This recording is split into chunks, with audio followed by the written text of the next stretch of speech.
नमस्कार, मैं धीरेन्द्र श्री अरविंदो सोसाइटी की तरफ से आप सबका इस लाइव वेबिनार पे हार्दिक स्वागत करता हूँ। ये वेबिनार ऑर्गेनाइज किया जा रहा है श्री अरविंदो सोसाइटी द्वारा और इसे स्पॉन्सर कर रहे हैं एचडीएफसी बैंक। नवाचारों की इन कड़ी में आज हम दो दूसरे केस स्टडीज के बारे में या दो नए केस स्टडीज के बारे में आपसे डिस्कस कर रहे होंगे। वो केस स्टडीज कौन सी हैं मैं आगे आपको बताऊंगा।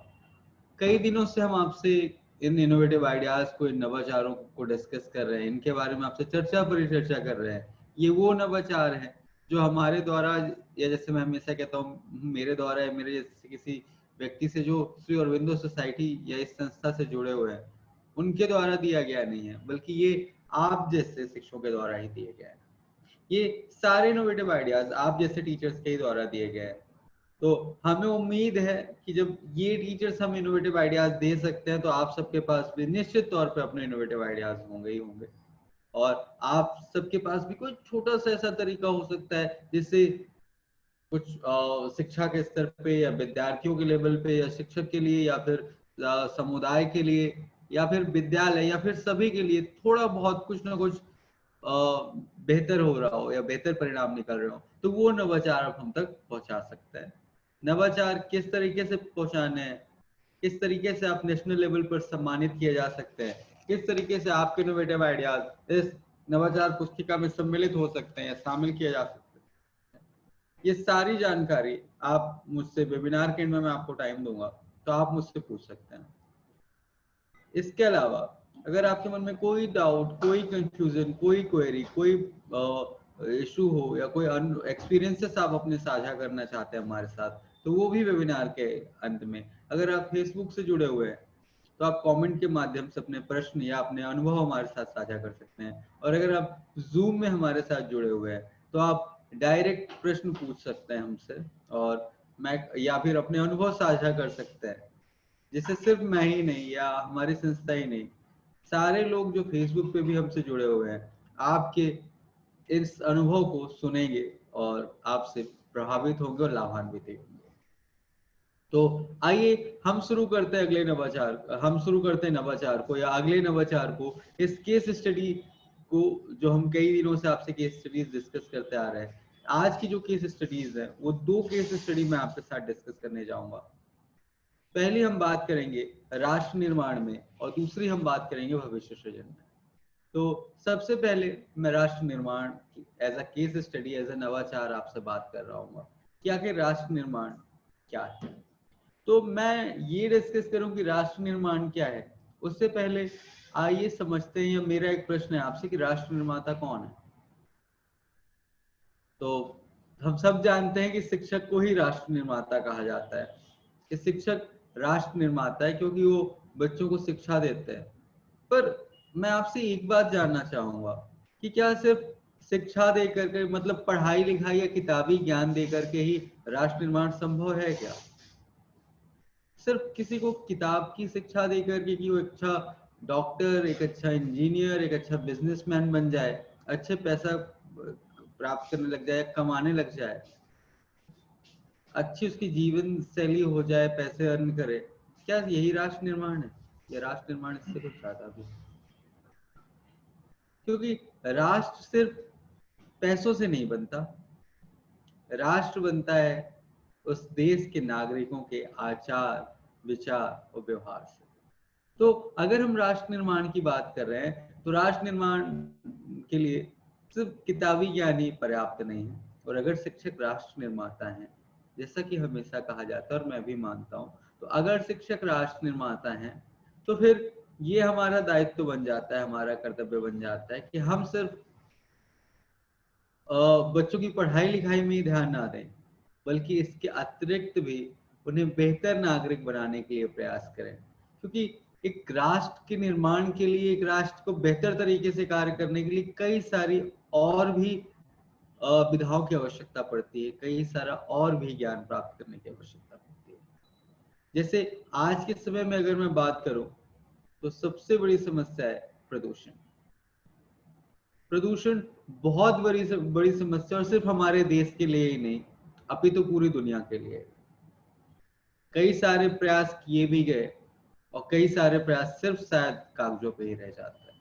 तो ये जिम्मेदारी बनती है हमारी कि हम बच्चों को इस प्रकार से शिक्षा दें कि उनका प्रकृति के प्रति प्रेम बढ़े, उनका सभी जीवों के प्रति प्रेम बढ़े, और हम सब मिलकर के देश को एक स्वच्छ वातावरण दे सके, दोनों तौर पे, प्राकृतिक तौर पे भी और हमारे आचरण और व्यवहार से भी एक बेहतर वातावरण का निर्माण। और इसी के तहत शिक्षक ने जैसे राष्ट्र निर्माण का एक नवाचार दिया, इस नवाचार में मुख्य रूप से हम चर्चा करेंगे। वैसे राष्ट्र निर्माण के लिए बहुत सारी जैसे मैंने कहा कि बातें, बहुत सारी विधाएं, बहुत सारी चीजों की आवश्यकता है, लेकिन अभी हम सिर्फ इस केस स्टडी के अंतर्गत जो बात कर रहे होंगे, हम प्रदूषण से जुड़े हुए विचारों पे चर्चा कर रहे हैं। तो जैसा टीचर ने कहा कि सर, या हमारे इनोवेटिव टीचर ने कहा कि सर, हमने सोचा कि प्रदूषण देश के लिए एक बहुत बड़ी समस्या है, और देश के लिए क्यों, दुनिया के लिए भी बहुत बड़ी समस्या है।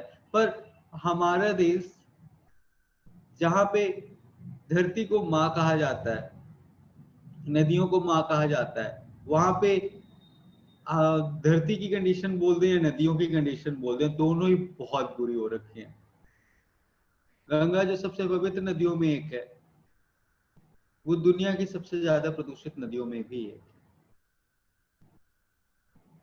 इसी प्रकार कई सारी नदियां, यमुना ही अगर हम दिल्ली की बात करें तो यहीं से गुजरते हुए जाती है, आपको बहुत अंतर नहीं पता चलेगा कि वो नदी है या नाला है, इस तरीके से पानी गंदा हो रखा है।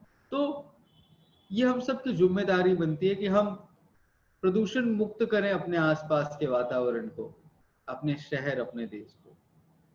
उसके लिए शिक्षक बच्चों को पढ़ाई के अलावा प्रदूषण के बारे में भी, क्योंकि चैप्टर में ही अगर हम ईबीएस की बात करें या साइंस की बात करें तो पॉल्यूशन पे एक अलग से चैप्टर होता है। प्रदूषण पे कई बार ऐसे भी लिखने को आता है, एंड आई एम श्योर आपने, मैंने, हम सब ने प्रदूषण पे निबंध भी कई बार लिखा है। पर क्या सिर्फ निबंध लिख देना ही प्रदूषण से छुटकारा प्राप्त करने का एक तरीका है, या इससे अधिक भी कुछ किया जा सकता है? और अगर अधिक कुछ किया जा सकता है, सिर्फ निबंध लिख देना ही सॉल्यूशन या हल नहीं है, तो आइए कुछ इससे अधिक करते हैं, कुछ इससे बढ़ के करते हैं, बच्चों को सम्मिलित करते हैं, समुदाय को सम्मिलित करते हैं इस ड्राइव में, इस कैंपेन में, कि प्रदूषण को किस तरीके से कम किया जा सके। मुख्यतः प्रदूषण 4 प्रकार के होते हैं।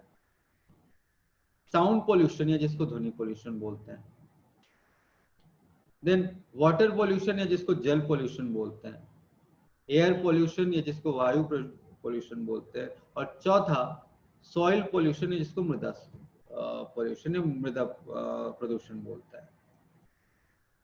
ये 4 तरीके के प्रदूषण होते हैं और चारों ही हानिकारक हैं, चारों ही अलग अलग तरीके से होता है। टीचर ने कहा कि सर, हमने सोचा कि सबसे पहले तो बच्चों को इसके बारे में समझाया जाए कि प्रदूषण होता क्या है और प्रदूषण की क्या क्या हानि, प्रदूषण की हानि क्या क्या है और किस तरीके से इससे छुटकारा प्राप्त किया जा सकता है। तो मैं थोड़ा थोड़ा क्योंकि ये साइंस की क्लास है, ईवीएस की क्लास नहीं है, तो मैं इनडेप्थ आपसे डिस्कस नहीं कर रहा हूँ, लेकिन थोड़ा थोड़ा टीचर्स बच्चों को डिस्क्राइब करते हैं कि पॉल्यूशन होता क्या है। शिक्षक बताते हैं कि प्रदूषण की बहुत सारी हानियां हैं। अगर प्रदूषण होगा तो हमें स्वच्छ जल नहीं मिलेगा, स्वच्छ हवा नहीं मिलेगी, स्वच्छ जमीन नहीं मिलेगी, स्वच्छ मिट्टी नहीं मिलेगी, और अगर ये सारी चीजें स्वच्छ नहीं मिली तो हमारा जीवन भी पृथ्वी पर दुष्वर हो जाएगा, ये कभी भी अच्छा नहीं रह पाएगा। और धरती, जैसे हम माँ बोलते हैं, हम सबकी जिम्मेदारी बनती है कि हम उसे साफ सुथरा रखें, स्वच्छ रखें, क्योंकि अगर प्रकृति स्वच्छ रहेगी, अगर धरती स्वच्छ रहेगी, तभी हमारा जीवन भी स्वच्छ रह सकता है, बेहतर रह सकता है, अन्यथा हम भी कई सारी बीमारियों से ग्रसित हो जाएंगे। तो टीचर बच्चों को बहुत सारी बातें बताते हैं, उन्हें ये बताते हैं कि कचरा उन्हें नहीं फेंकना चाहिए, किस तरीके से कूड़े का सही इस्तेमाल करना चाहिए, किस तरीके से पन्नियों आदियों को, पॉलीथीन्स को फेंकना नहीं चाहिए, किस तरीके से हम उसका इस्तेमाल कर सकते हैं, किस तरीके से कोल्ड ड्रिंक आदि की जो आप बॉटल पीते हैं, कोल्ड ड्रिंक पीते हैं, तो बॉटल जो बचती है, बॉटल को क्यों आपको नहीं फेंकना चाहिए और कैसे इसका आप इस्तेमाल कर सकते हैं। और ये सिर्फ बच्चों को ही नहीं, बच्चों के साथ साथ समाज के, समुदाय के जो विभिन्न लोग हैं, उनको भी इसकी जानकारी दी जाती है। तो जैसे उदाहरण के तौर पर अगर हम बात करें वायु प्रदूषण की, तो शिक्षक बताते हैं कि वायु प्रदूषण या एयर पोल्यूशन क्या है, उससे क्या क्या हानियां हैं। जैसे उदाहरण के तौर पर कई सारी इंडस्ट्रीज फैक्ट्रीज से जो धुआं निकलता है चिमनियों से, वो प्रदूषण के लिए बहुत ज्यादा हानिकारक है। सिमिलरली गाड़ियों से जो धुआं निकलता है वो बहुत नुकसानदायक है। चूल्हे आदि का जो हम इस्तेमाल करते हैं लकड़ी जलाने के लिए, कई बार पत्तियां समेट करके, गाँव में लोग पत्तियां समेट करके और उनको जला देते हैं, जबकि उसका भली बात इस्तेमाल किया जा सकता है खाद बनाने के लिए। तो शिक्षक ये सारी चीजें बच्चों को बताते हैं कि ऐसी कौन कौन सी चीजें हैं जो हमें नहीं करना चाहिए या जिनके करने से वायु प्रदूषण होता है। शिक्षक बच्चों को ये भी जानकारी देते हैं कि 50 किलोमीटर तक के एरिया तक स्ट्रेटोस्फेयर है, जो धरती की सतह से 50 किलोमीटर ऊपर तक स्ट्रेटोस्फेयर है, और इसके ऊपर आपको ओजोन लेयर होती है। ओजोन लेयर हमें पैरा बैगनी किरणों से बचाती है, और अगर पैरा बैगनी किरणें सीधे हमारे शरीर पर तो पड़ती हैं तो इससे शरीर को बहुत हानि पहुंचती है, और इसके साथ ही जो हिमखंड है वो भी धीरे धीरे पिघलने लगते हैं। जो पर्वत है हिमालय जैसे, इनकी भी जो गैस, इनकी भी जो बर्फ है वो धीरे धीरे पिघलने लगती है, क्योंकि कार्बन डाइऑक्साइड बढ़ता जाता है, और कार्बन डाइऑक्साइड अगर बढ़ता है तो धरती का जो तापमान है वो गर्म होता है, जिसकी वजह से धीरे धीरे बर्फ पिघलती है, और एक समय आएगा कि बहुत बड़ा हिस्सा पृथ्वी का पानी के अंदर समा जाएगा।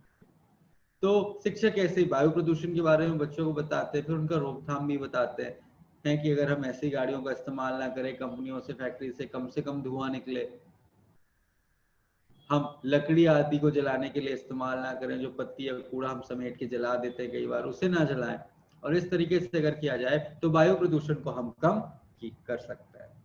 इसके अतिरिक्त शिक्षक जल प्रदूषण के बारे में बताते हैं कि हमें खुले में शौच नहीं करना चाहिए।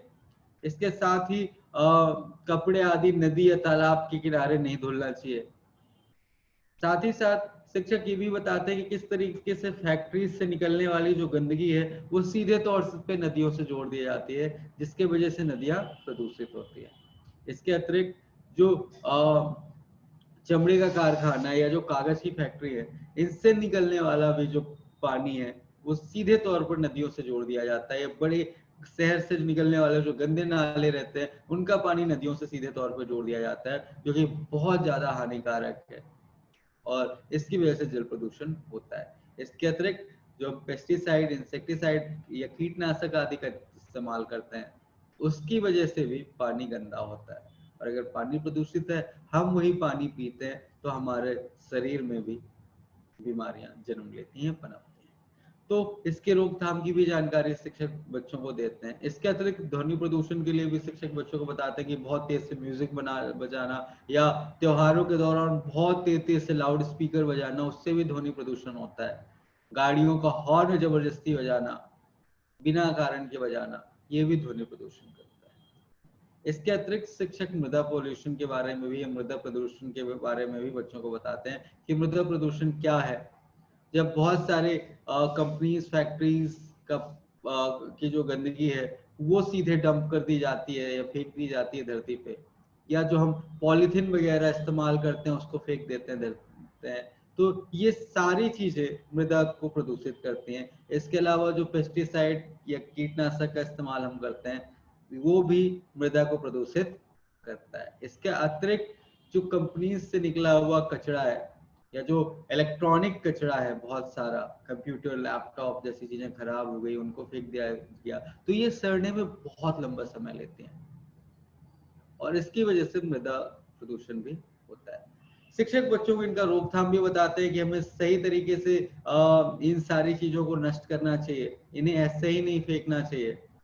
किस तरीके से हम हॉर्न कम बजाएं, बहुत ज्यादा म्यूजिक ना बजाएं, बहुत सारे पटाखे ना फोड़ें, तो इन सारी चीजों से हम प्रदूषण को कम कर सकते हैं। अब ये तो बात हुई शिक्षक जागरूक करते हैं विद्यार्थियों को।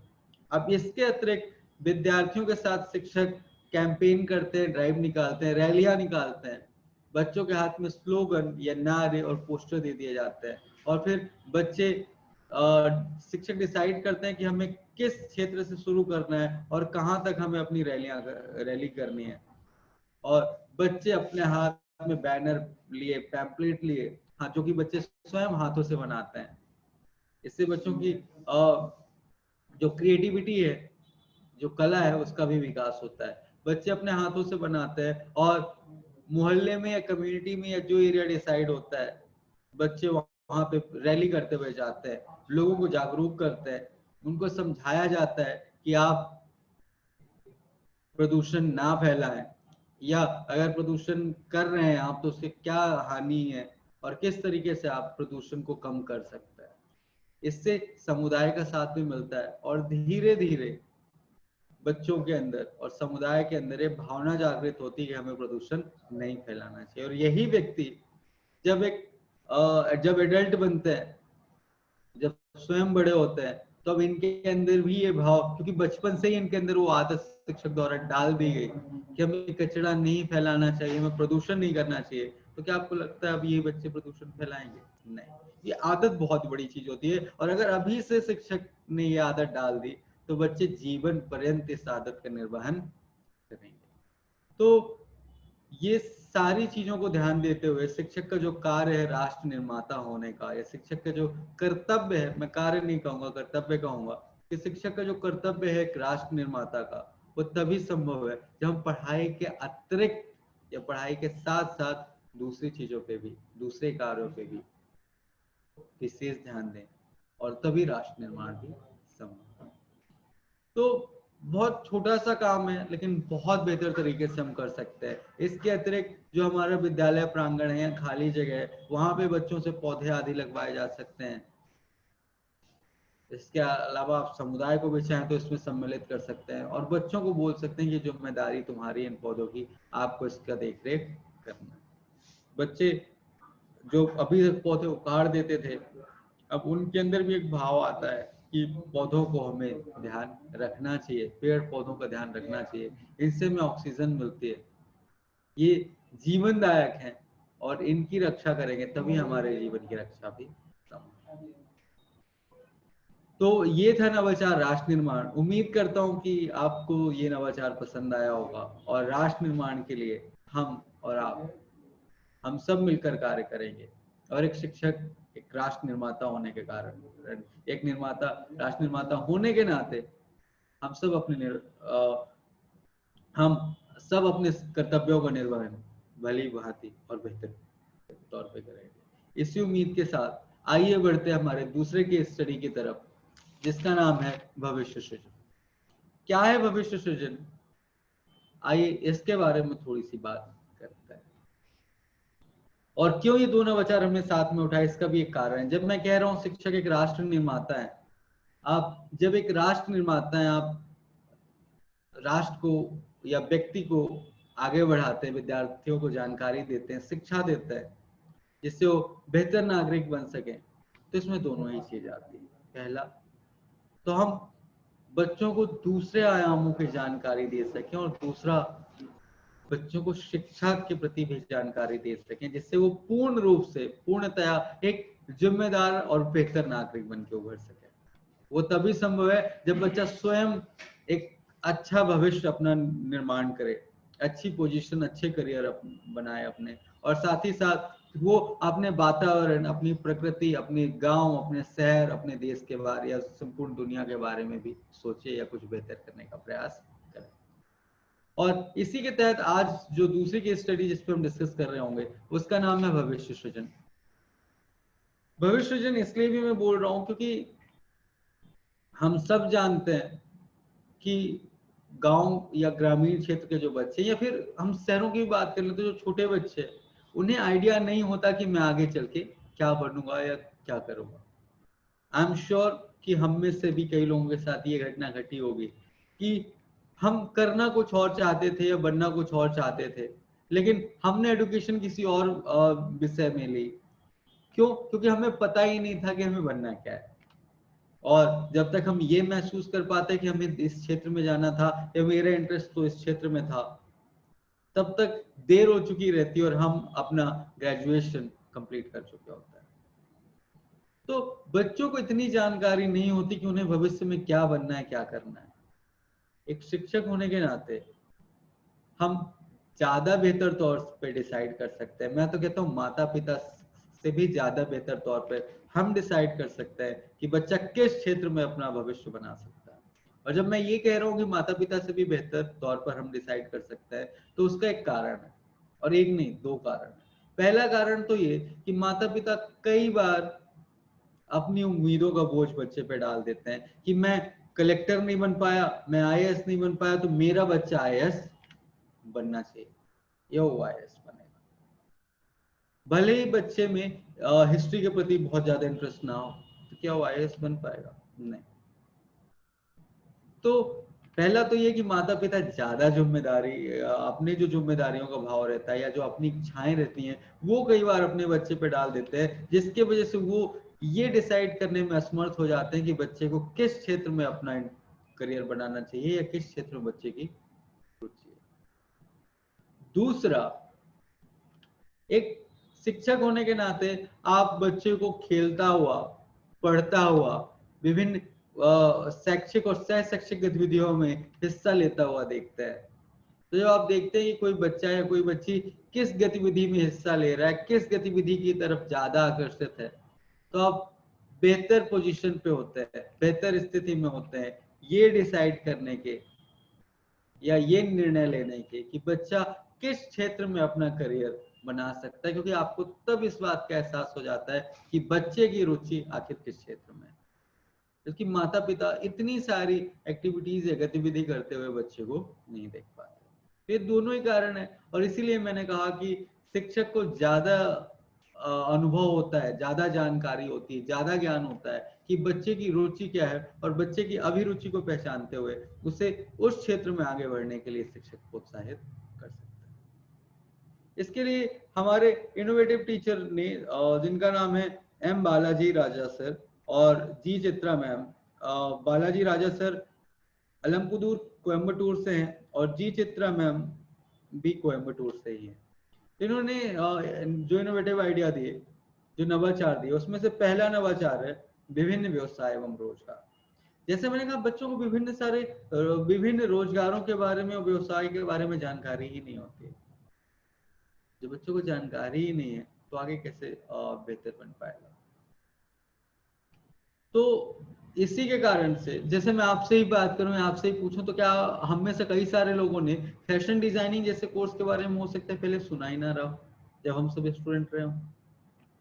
हम लोग कला के क्षेत्र में भी अपना भविष्य बना सकते हैं, शायद हम उतना जानते ही नहीं थे कि लोग एक बेहतर चित्रकार भी बहुत पैसे कमा सकता है, एक अच्छी जीवन चर्या व्यतीत कर सकता है, एक अच्छा जीवन जी सकता है। एक कोई मूर्तिकार भी अच्छा जीवन जी सकता है। हमें हो सकता है इसकी तब इतनी जानकारी ही नहीं थी। हमें तो ये बता दिया जाता था कि तीन ही पेशे होते हैं, डॉक्टर, इंजीनियर, वकील, और बचपन से ही सिखा दिया जाता था कि आईएएस बनोगे। होता था या नहीं होता था? तो बहुत सारे पेशों के बारे में बच्चे को जानकारी ही नहीं होती। अब जब बच्चे को जानकारी ही नहीं है विभिन्न पेशों के बारे में, उसे सिर्फ 3, 4 या 5, 6 प्रोफेशन के बारे में, व्यवसाय या रोजगारों के बारे में जानकारी है, तो ये मुश्किल हो जाता है बच्चे के लिए कि वो अपनी अभिरुचि, अपनी रुचि के अनुसार कार्य करे या उस क्षेत्र में अपना कार्य बना सके। तो शिक्षक इसके तहत सबसे पहले बच्चों को विभिन्न जानकारियां देते हैं उनके रोजगार के बारे में, कौन से रोजगार और कौन से व्यवसाय हैं जिनमें बच्चा बेहतर कर सकता है, जिसमें बच्चा अपना भविष्य बना सकता है। इसके तहत शिक्षक बच्चों से डिस्कस करते हैं कि वो किस क्षेत्र में अपना इंटरेस्ट रखते हैं और किस क्षेत्र में वो आगे बढ़ना चाहते हैं। इसके अलावा बच्चों से जानकारी प्राप्त करने के बाद शिक्षक एक रजिस्टर में नोट डाउन कर लेते हैं, लिख लेते हैं कि बच्चा किस क्षेत्र में अपना भविष्य बनाना चाहता है और किस क्षेत्र में बच्चा बेहतर कर सकता है। इसके अलावा इसके बाद जो पहला स्टेप आता है, पहला स्टेप ये है कि शिक्षक, जिसको हम बोलते हैं इंग्लिश में ब्रिंग ऑन द एक्शन, की एक्शन करे शिक्षक, बच्चों को पहचानने की किस फील्ड में इंटरेस्ट है और उसके अनुसार उन्हें विभिन्न पेशों के बारे में बताए। और अगर छोटी क्लास का है तो शिक्षक बच्चों को बताते हैं कि एक जो शिक्षक है उसका पढ़ाने का काम है, एक जो मूर्तिकार है वो मूर्ति बनाता है, एक जो इंजीनियर है वो अगर कंप्यूटर से रिलेटेड है तो कंप्यूटर के आदि की चीजों को सुधारता है, अगर वो सिविल इंजीनियरिंग से रिलेटेड है तो वो रोड, सड़कें, पुल आदि जो आप आसपास देखते हो वो बनाता है। एक मैकेनिकल इंजीनियर है तो जो आप गाड़ियां वगैरह देखते हो वो सब मैकेनिकल इंजीनियर का काम होता है। तो शिक्षक पहले बच्चों की अभिरुचि जगाते हैं और नोटिस करते हैं कि बच्चे को किस क्षेत्र में ज्यादा इंटरेस्ट आ रहा है। उसके अनुसार शिक्षक बच्चे का नाम लिख लेते हैं कि बच्चे को किस क्षेत्र में ज्यादा इंटरेस्ट है। इसके अलावा शिक्षक इस एक्टिविटी को और ज्यादा या इस गतिविधि को और ज्यादा बेहतर करने के लिए बच्चों को और पेशों के बारे में बताते हैं। सबसे पहले तो आसपास के जो पेशे हैं, जो बच्चा रोज देखता है, आसपास जो रोजगार देखता है उसके बारे में बताते हैं। जैसे गांव का बच्चा है तो अक्सर वो किसानों को देख रहा होगा, हो सकता है कुम्हार आदि को देख रहा हो, है ना, जो चीजें बेचने आते हैं उनको देख रहा हो। ऐसे ही शिक्षक आसपास जो सैलून वगैरह विद्यार्थी उनको देख रहा हो। तो बच्चा अपने आसपास की जो जानकारियां हैं, पोस्टमैन को देख रहा हो, पुलिस वालों को देख रहा हो, डॉक्टर या नर्स आदि को देख रहा हो, तो बच्चे आसपास की जानकारी शिक्षक पहले बच्चों को देखते हैं कि इन इन क्षेत्रों में आप क्या क्या भविष्य बना सकते हो अगर आपका इंटरेस्ट है तो। इसके अलावा जब बच्चे अपना इंटरेस्ट डिसाइड कर लेते हैं तो शिक्षक बच्चों को उन जगहों पे, उन प्लेसेस पे लेकर के जाते हैं। अब इसके दो तरीके हो सकते हैं, जिसको हम बोलते हैं साइट विजिट। साइट विजिट दो तरीके से की जा सकती है। पहला तो या तो शिक्षक सही में उन क्षेत्रों का भ्रमण कराने के लिए बच्चों को ले जाएं। उदाहरण के तौर पे अस्पताल। अब शिक्षक बच्चों को अस्पताल ले गया तो अस्पताल में जो विभिन्न विभिन्न पेशे होते हैं उनके या विभिन्न विभिन्न कार्य होते हैं उनसे जुड़े व्यक्तियों के बारे में जानकारी बच्चों को दी जा सकती है। जैसे लैब टेक्नीशियन हो गया, पैथोलॉजिस्ट हो गया, नर्स हो गई और डॉक्टर हो गए, कंपाउंडर हो गए इत्यादि। तो बच्चों को विभिन्न पेशों के बारे में जानकारी प्राप्त होती है। पोस्ट ऑफिस हो गया, पुलिस स्टेशन हो गया। तो शिक्षक साइट विजिट करा के बच्चों को बहुत सारे फील्ड्स के बारे में जानकारी प्राप्त करा सकता है। इसके अतिरिक्त अगर कई बार उन साइट्स में जाना संभव नहीं है तो शिक्षक बच्चों को, फॉर एग्जांपल अगर खेती किसानी के बारे में बच्चों को बताना है तो बच्चों को ही उसकी जानकारी दे सकते हैं। उदाहरण के तौर पर शिक्षक को मान लीजिए अगर किसान के बारे में बताना है कि किसान का क्या पेशा होता है तो शिक्षक बताते हैं। उसके अतिरिक्त बच्चों को किस तरीके से खाद निर्माण करना, किस तरीके से जुताई करना, किस तरीके से बीज बोना इत्यादि जानकारियां बच्चों को देते हैं। उसके बाद विद्यालय प्रांगण में ही ऐसी छोटी सी जगह का चुनाव किया जा सकता है जहां पे बीज रोपित किया जा सके, बीजारोपण हो सके। और उसके बाद शिक्षक बच्चों के साथ मिलकर के बच्चों से ये गतिविधियां कराते हैं और जिस बच्चे ने जो बीज बोए हैं हर बच्चों के ग्रुप बना दिए जाते हैं और उसको उस पौधे की, उन बीजों की जिम्मेदारी दे दी जाती है। बच्चे चाहें तो पौधा अपने घर से ला सकते हैं या फिर शिक्षक छोटे छोटे बीज अपने घर से ला सकते हैं और उनको ही वहां पे बुवाई की जा सकती है। इससे बच्चों को इस पेशे के बारे में, किसानी के पेशे के बारे में भी जानकारी मिलती है और हो सकता है इन्हीं में से कोई बच्चा आगे चलकर इसी क्षेत्र में अपना भविष्य बना ले, कृषि के क्षेत्र में या कृषि वैज्ञानिक बन जाए इत्यादि। तो विभिन्न जानकारियां इस प्रकार से बच्चों को इस पेशे की या विभिन्न पेशों से जुड़ी दी जा सकती है। इससे फायदा क्या होता है कि बचपन से ही बच्चे का एक पाथ डिसाइड हो जाता है। वो चुनाव कर लेता है कि उस किस क्षेत्र में या किस रोजगार या किस व्यवसाय में अपना क्षेत्र बनाना, अपना करियर बनाना चाहता है, अपना भविष्य निर्मित करना चाहता है। और जब उसे पहले से ही एहसास है कि मुझे इस क्षेत्र के लिए अपना भविष्य निर्माण करना है तो वो बेहतर तरीके से उस पर काम करेगा। और शिक्षक भी एक साथी के तरह, एक गुरु, एक मेंटर की भांति उसको सारी जानकारी देते हैं कि किस तरीके से अपना करियर, अपना भविष्य इस क्षेत्र में बना सकता है।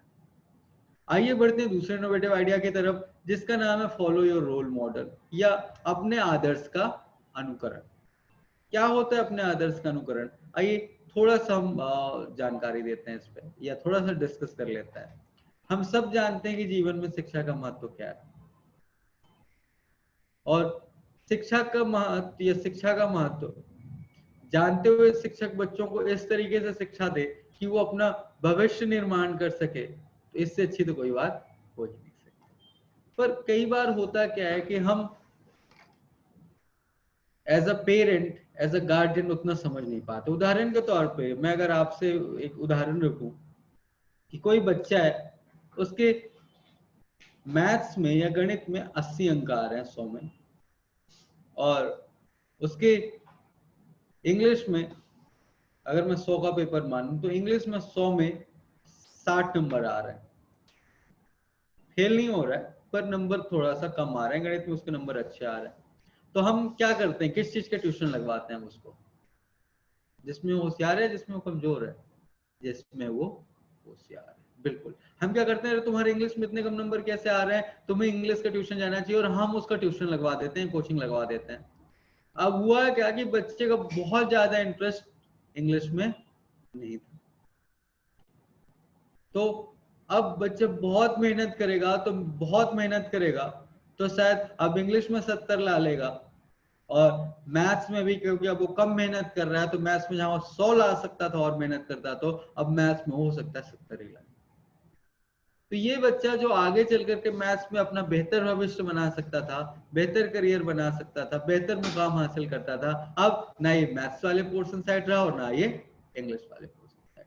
तो शिक्षक होने के नाते हमारा दायित्व बनता है कि हम बच्चे के गुणों को पहचानते हुए उसको उस दिशा में आगे बढ़ाएं जिसमें उसकी अभिरुचि है, जिसमें उसका इंटरेस्ट है। और अगर वो बच्चा अपनी अभिरुचि, अपने इंटरेस्ट के अनुसार कार्य करता है तो निश्चित तौर पर वो सफलता हासिल करेगा।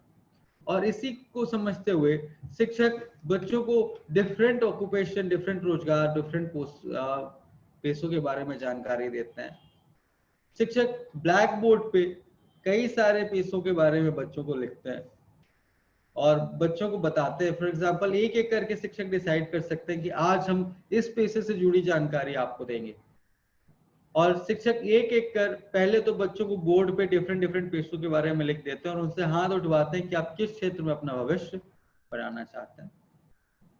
और उसके बाद इन चयनित बच्चों को, जो बच्चा जिस फील्ड में अपना इंटरेस्ट रखता है या जिस फील्ड में अपना करियर या भविष्य निर्माण करना चाहता है, शिक्षक उसकी जानकारी लेते हैं। फिर एक एक करके किसी दिन का चुनाव कर लिया जाता है। उदाहरण के तौर पर शनिवार हो सकता है, और हर शनिवार को शिक्षक बच्चों को विभिन्न पेशों से जुड़ी जानकारी देते हैं और उन्हें कहते हैं कि आप इन पेशों को के बारे में जानिए और आसपास से भी लोगों से पता करने की कोशिश कीजिए कि इन पेशों में आप किस तरीके से अपना करियर बना सकते हैं। साथ ही साथ शिक्षक एक गाइड की भांति बच्चों के साथ निरंतर जुड़े रहते हैं। उन्हें बोलते हैं कि आपको कोई समस्या आ रही हो, कोई जानकारी प्राप्त करनी हो तो अपनी संकोच मुझसे से कांटेक्ट कर सकते हैं। इसके अलावा शिक्षक बच्चों को ऐसे व्यक्तियों से मिलाते हैं जो उस पेशे से जुड़े हुए हैं, और उस पेशे से जुड़े व्यक्ति बच्चों को विभिन्न प्रोफेशन के बारे में जानकारी भी देते हैं। जब बच्चों को विभिन्न प्रोफेशन के बारे में जानकारी प्राप्त होती है तो उन्हें भी एहसास होता है या बच्चे को भी समझ में आता है कि वो किस क्षेत्र में अपना करियर बना सकता है। शिक्षक साथ ही साथ ये भी बताते हैं बच्चों को कि कोई प्रोफेशन बड़ा या छोटा नहीं होता। पर कई बार होता क्या है कि बच्चे आसपास जैसा माहौल देखते हैं वैसे ही बनने का प्रयास करने लगते हैं। उदाहरण के तौर पे किसी बच्चे के पिता ट्रक ड्राइवर है, तो बच्चा कहता है कि मैं बड़ा होकर के, सब शिक्षक पूछते क्या बनोगे तो बच्चा कहता है मैं बड़ा होकर के ट्रक ड्राइवर बनूंगा। अब ट्रक ड्राइवर का पेशा कोई बुरा नहीं है, मेरा बिल्कुल भी ये कहने का मतलब नहीं है, बट शिक्षक बच्चे को ये समझाते हैं कि बेटा अगर तुम्हें ड्राइवर ही बनना है तो तुम ट्रक के क्यों बन रहे हो, फिर तो तुम इतनी बड़ी ट्रेन का या एरोप्लेन का ड्राइवर बनो। जो ट्रेन का ड्राइवर होता है आप वो बन सकते हो, या फिर आप पायलट बन सकते हो जो प्लेन का ड्राइवर होता है। उससे आपको फायदा ये होगा कि आपको देश दुनिया घूमने को मिलेगा, बहुत सारे पैसे मिलेंगे, आप अच्छे अच्छे नए नए कपड़े अपने लिए खरीद सकते हो और अपने माता पिता को भी बहुत सारी खुशियां दे सकते हो। तो अब बच्चे के मन में क्या आएगा, बच्चे को देखिए बनना तो ड्राइवर था, उसका इंटरेस्ट था मैं ड्राइवर बनूं, तो टीचर ने उसे आकर्षित कर दिया, उसे पथ बतला दिया कि ड्राइवर ही बनना है तो क्यों ना तुम ऐसे प्रोफेशन में जाओ ड्राइवर के पेशे में ही, जहाँ पे तुम ज्यादा पैसा अर्न कर सको, ज्यादा मान सम्मान अर्जित कर सको। तो एक शिक्षक बच्चों को विभिन्न पेशों के बारे में जानकारी देते हैं और बच्चे के इंटरेस्ट को पहचानते हुए उसे आगे बढ़ने के लिए सहायक होते हैं और उसकी निश्चित तौर पर मदद करता है। अगर शिक्षक इस तरीके से मित्रवत व्यवहार करते हुए बच्चों को विभिन्न पेशों के बारे में बचपन से ही जानकारी या कम उम्र से ही जानकारी देने लग जाए तो निश्चित तौर पे बच्चों को भविष्य सृजन बेहतर तौर पे होगा और बच्चा कम उम्र से ही निर्धारित कर पाएगा कि वो किस क्षेत्र में अपना भविष्य बना सकता है। तो ये थे आज के 2 केस स्टडीज जो मुझे आपसे डिस्कस करने थे।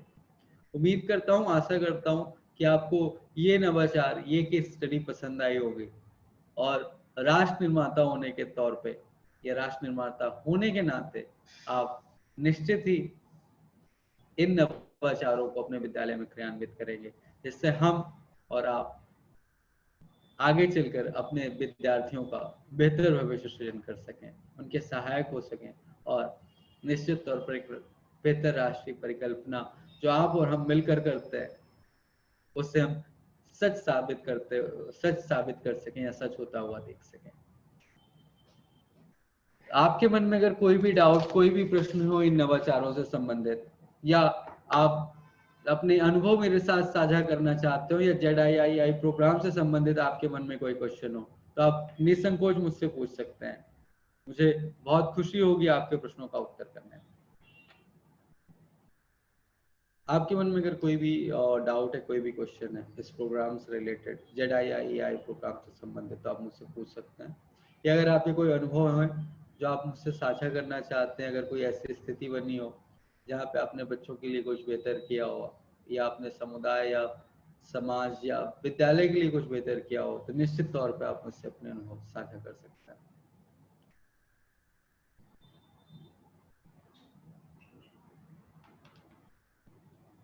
हमें इस लाइव वेबिनार पे सुनने के लिए आपका बहुत बहुत धन्यवाद। हम हृदय से आपके आभारी हैं कि आप हमारे साथ नवाचारों की इस नवाचारों की इस चर्चा परिचर्चा में हमारे साथ सम्मिलित हो रहे हैं, हमारे साथ शामिल हो रहे हैं और उम्मीद करता हूँ, आशा करता हूँ कि हम सब एक दूसरे से बहुत कुछ सीख रहे हैं और साथ ही साथ ये भी उम्मीद रखता हूँ कि जब आप अपने विद्यालय में जाएंगे तो इन नवाचारों में से वो नवाचार जो आपको पसंद आए आप उन्हें अवश्य रूप से अपने विद्यालय पे क्रियान्वित करेंगे। इसी उम्मीद के साथ मैं धीरेन आपसे विदा लेता हूँ।